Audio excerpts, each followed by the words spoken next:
Bien amigos, continuando con la explicación acerca de los ácidos nucleicos, nos habíamos quedado efectivamente en el video anterior, en este cuadro comparativo que ya lo hemos explicado, ¿no? Entonces solamente hacemos la continuidad para no perder la hilación y vamos a tener aquí específicamente en cuanto a lo que es la estructura del ADN, ¿no? Bien, el ADN, la molécula de ADN tiene en sí 4 estructuras específicas, mejor dicho, que va a explicar en cuanto a su composición y en cuanto a su posición que pueda tener, ¿no? Veamos aquí entonces, ¿no? Tenemos una figura saltante, tenemos ahí dos personajes muy conocidos, aquellos que prácticamente propusieron la estructura del ADN en doble hélice, ¿no? Mejor dicho, en doble hilera o en espiralado, ¿no? Se trata pues de Francis Crick y James Watson, ¿no? O también conocido simplemente solamente con los apellidos Watson, Crick, ¿no? Veamos aquí entonces que son los pioneros en cuanto a la explicación para la estructura o composición molecular de lo que es el ADN, ¿no? Veamos aquí, entonces tenemos, nos ayudamos con esta figura, ya siempre he tomado, no te olvides, te digo, los tomo del internet para beneficio de ustedes. Tenemos aquí entonces la dimensión, ¿no? Entre, como nosotros hemos mencionado, que están uniendo las dos hileras en el ADN, van a estar unidas por la complementariedad de las bases nitrogenadas. Entonces lo que yo estoy señalando, por ejemplo, aquí es una base nitrogenada, ¿no? Entonces la distancia que va a haber entre una base nitrogenada, o sea, un peldaño y otro peldaño, va a ser de 0.34 nanómetros, que prácticamente va a ser la amplitud. En cambio, por cada espiral, o sea, por cada vuelta que se dé, acá lo tenemos específicamente, van a haber exactamente 10 bases nitrogenadas. Entonces, si nosotros multiplicamos 0.34 por 10, me va a dar pues que entre espiral y espiral vamos a tener 3,4 nanómetros. Eso es muy importante especificarlo también, ¿no? Entonces tenemos aquí prácticamente el radio, prácticamente que tiene que ver con eso. O sea, lo que es prácticamente el contorno, el torque que va a tener aquí la espiral, va a ser de 1 nanómetro. Entonces, ¿no? Tenemos la espiral dorsal. Entonces, esto es muy importante conocerlo, ¿no? Prácticamente nuestro ADN, ¿no? Todos los seres vivos vamos a contener ADN, porque desde el punto de vista hereditario es la molécula que me va a cargar o va a ser el portador de la herencia, ¿no? Esto es muy importante, ¿no? Se lo debemos toda la explicación a estos famosos científicos, Watson y Crick. Bueno, veamos aquí entonces. En cuanto a la estructura del ADN en la forma teórica, vamos a ver, ¿no? Lo detallado acá, estamos viendo desde el punto de vista muy didáctico. Tenemos una estructura primaria. La estructura primaria me habla la posición, o mejor dicho, la secuencia de sus unidades mínimas. Ya sabemos, ya hemos explicado que sus unidades mínimas van a ser los nucleótidos. Entonces tenemos aquí que es la secuencia de los nucleótidos en una sola cadena. Mejor dicho, veamos, por ejemplo, así te he preparado acá. No sé si se ve bien. Bueno, aquí tenemos entonces, por ejemplo, la secuencia de adenina, guanina, citosina, que está pues formando en una cadena, ¿no? Esto se sobreentiende que son pues las bases nitrogenadas, ¿no? Entonces, eso es importante, ¿no? Todo lo que es la secuencia en forma de cadena va a ser pues la estructura primaria. Tenemos la estructura secundaria. Bueno, en forma literal tenemos, es propuesta por Watson y Crick, o sea, modelo de doble hélice, que significa que ya no vamos a tener una hilera o una cadena, sino vamos a tener las dos cadenas. Entonces acá también te he preparado de forma muy didáctica sus cadenas y además son complementarias, ¿no? Entonces, a ver, veamos aquí para que se note mejor. A ver, observa por favor. Entonces estamos viendo que son complementarias. Tiene que ser necesariamente complementarias porque ya te he dicho, se pueden unir A con T o T con A, G con C o C con G, ¿no? Debido a la complementariedad de las bases nitrogenadas. Pero de acuerdo a Watson y Crick, que ellos explicaron en espiral, entonces unimos estas dos, por supuesto que tienen que estar unidas, yo lo hago acá de forma muy didáctica, y tienen que estar formando una hélice, pues, ¿no? Entonces vamos a ver, nosotros estamos formando la hélice, entonces me va a quedar así, observa, bueno, tal vez en la imagen puede verlo, entonces he formado una hélice o una espiral, ¿no? Entonces si lo puede ver aquí, entonces aquí lo tenemos, también lo puedo hacer así para que lo veas, entonces aquí tenemos la estructura secundaria, que pertenece a la doble cadena en espiral, ¿no? Entonces esto es muy fácil entenderlo, ¿no? Veamos entonces lo siguiente. La estructura terciaria, me dice ahí, al asociarse con las proteínas en forma de collar de perla. No olvidemos que en la parte de proteínas que ya hemos estudiado, hay que ver bien ese video si no nos acordamos, hemos dicho que la única proteína que está unida al ADN de células eucariotas, pues se llaman las histonas.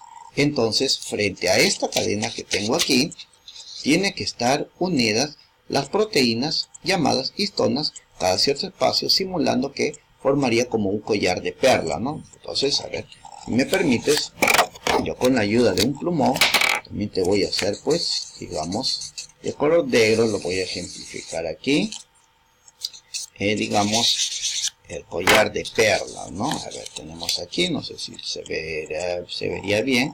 Bueno, entonces cada cierto espacio en esta cadena que tengo, estaría ya adheridas las proteínas llamadas histonas, y a esto le pertenece pues una estructura terciaria, ¿no? Bueno, veamos la última estructura, la estructura cuaternaria, que dice que esta cadena, ya esto que tenemos aquí junto con las proteínas histonas, se va a plegar sobre sí misma. Entonces veamos aquí, ¿cómo lo vamos a plegar? Pues el plegamiento viene a ser los dobleces que vamos a tener. Observa lo que yo voy a hacer, como si estuviera jugando con un papel, yo lo voy a plegar sobre sí mismo. Mira bien al detalle lo que yo estoy haciendo. Entonces, yo lo voy a pegar bien y de ahí lo voy a estirar. Y mira lo que yo voy a obtener. Una estructura en zigzag, ¿no? Específicamente, así como vemos en algunos textos o en las imágenes en el internet acerca de la estructura de lo que es el ADN, prácticamente como lo puso pues Watson y Crick. Que si yo esto de aquí lo voy a proyectar, una parte aquí y otra parte por acá y otro por acá, voy a tener como 4 brazos. Y los 4 brazos me simbolizan en la parte de la genética pues lo que es mi cromosoma, ¿no? Pero para que me entiendas esta parte, también te tengo una imagen. Entonces vamos a ver aquí. En cuanto a lo que tenemos, esta imagen nos enseña muy bien. Mira, partimos desde acá. A ver si seguimos aquí con el cursor que te estoy señalando. Acá vemos la secuencia de las bases nitrogenadas. Si es la secuencia de las bases nitrogenadas, por supuesto que están en complemento, complementariedad, acuérdate de eso. Si estamos siguiendo la secuencia, ¿de qué estructura estamos hablando? Pues de una estructura una estructura primaria, ¿no? Entonces acá lo estamos viendo forma literal para que te des cuenta.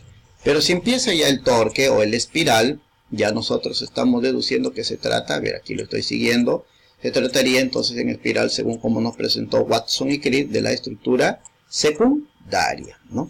Y si esta estructura secundaria pues se va a unir, acá estamos viendo, ¿ya? Acá estamos viendo a manera de cereza, podría ser, ¿no? Si se puede hacer el comparativo. Estamos viendo que se están uniendo pues las histonas, las proteínas histonas. Entonces, aquí prácticamente con la unión de las histonas ya estamos viendo la estructura terciaria, ¿no? Y esto se comienza a plegar. Pues se comienza a plegar así como te lo enseñé, ¿no? Muy didáctico con el papel. A la forma plegada vamos siguiendo el plegamiento. Al final, ¿qué me va a formar? Pues me va a formar mi cromosoma.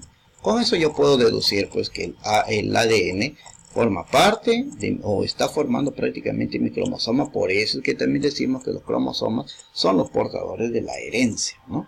Veamos entonces, a continuación tenemos, bueno, ahora sí vamos a ver la otra molécula de una hilera, de una cadena que pertenece al ARN, y vamos a tener tres clases de ellos, ¿no? A ver, tenemos ahí el primero.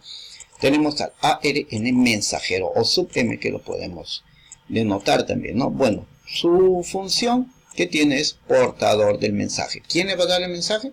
El ADN. ¿Desde dónde va a salir? Desde el núcleo. ¿Hacia dónde lo va a llevar? Al citoplasma. Porque en el citoplasma vamos a encontrar un organelo llamado ribosoma, que es donde se va a producir la fabricación de las proteínas. Entonces, conclusión, el mensajero tiene la función de llevar el mensaje. ¿Ya? Siguiente. Vamos a tener el transferencia. Y el transferencia, vamos a ver que desde el punto de vista, digamos, estructural, tiene la forma como si se pareciera pues a un trébol, a las hojas de un trébol, ¿no? Entonces, tenemos, su función es transportar los aminoácidos que están en el citoplasma para ser llevados ¿a dónde? A la fábrica que se llama el ribosoma, que es el organelo. Bien. Sigamos, tenemos el tercero, tenemos en este caso tenemos el tipo ribosómico, que vive o se va a encontrar dentro del organelo llamado el ribosoma, y por lo tanto su función va a ser el ensamblaje o la unión de esos aminoácidos. Y nosotros ya hemos estudiado que la unión de aminoácidos le vamos a denominar que es una proteína. En otras palabras, su función va a ser la síntesis o fabricación de las proteínas. Entonces, como ves, esto es algo fácil, muy fácil de aprender y muy didáctico. El dogma de la biología molecular, ya estamos finalizando aquí. Entonces vamos a ver, estamos viendo ahí las moléculas que hemos tocado. Estamos viendo el ADN. Cuando quiere formar más ADN, entonces prácticamente ese proceso se le llama de formar las más hebras o hilera de ADN y le vamos a llamar replicación. Pero si este ADN me va a generar copias de ARN, entonces a esa parte yo le voy a llamar transcripción. Y si este ARN, como hemos visto, ¿no?, que su función va a ser la síntesis de proteínas, pues a eso yo le voy a llamar traducción. Bien, bueno, estimados seguidores, hasta aquí se ha terminado todo lo que es, prácticamente todo lo que es la explicación acerca de los ácidos nucleicos, ¿no? Bueno, espero te haya gustado, te haya ayudado. Es importante que esta parte tiene muchos términos biológicos y es importante que si también tienes alguna duda, algún comentario, lo puedes hacer, puedes escribir, puedes hacer tus preguntas, que de ese modo también te puede ayudar, ¿no? Siempre aquí en Biocanal para Todos. No te olvides tu suscripción, no te olvides hacer un comentario, un like, eso es bueno. Entonces nos vemos siempre aquí en los videos para clase de biología en Biocanal para Todos.